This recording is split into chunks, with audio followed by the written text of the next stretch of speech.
Hello, I'm Dr. Heidi Horsley with the Open to Hope Foundation, and I am with one of my very favorite people here today. His name is Stott. He is a graduate of Columbia University, and he is talking today about sibling loss. Stephen, how did you get into the field of sibling loss? Well, I lost my sister in 2002 in a car accident, and my mother started going to the Compassionate Friends shortly after.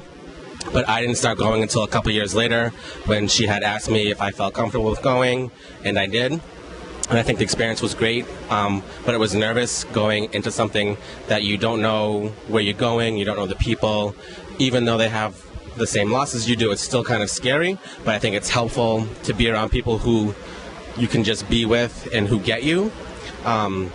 I think relationships are a really important part to recognize that as you lose someone you love, your relationships change with everyone, and even your best friend or your boyfriend or girlfriend or spouse can say the wrong things even though they mean well. So I think it's great to be aware of getting into groups or people who have had a similar loss so that they are aware of how you feel and you can connect on a deeper level than you can with someone who doesn't necessarily have that loss.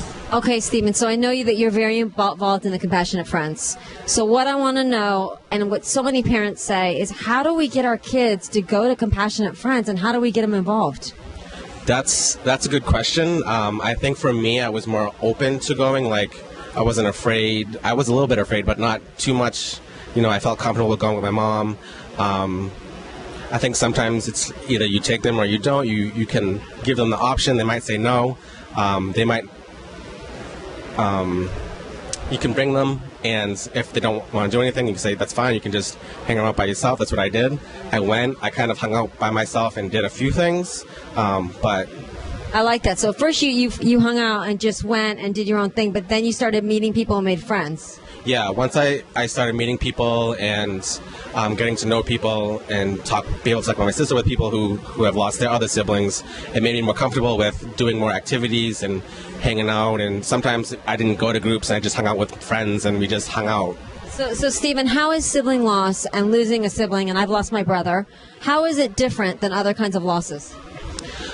I think it's different mainly because your siblings, depending on how old you are in age, I was about a year and a half, so, you know, I would expect my sister to live at least as long as I did, so I kind of miss out on my future with her, as well as her future with me, which is different from a parent who loses a child, who might be losing their future, or a grandparent, so it's just...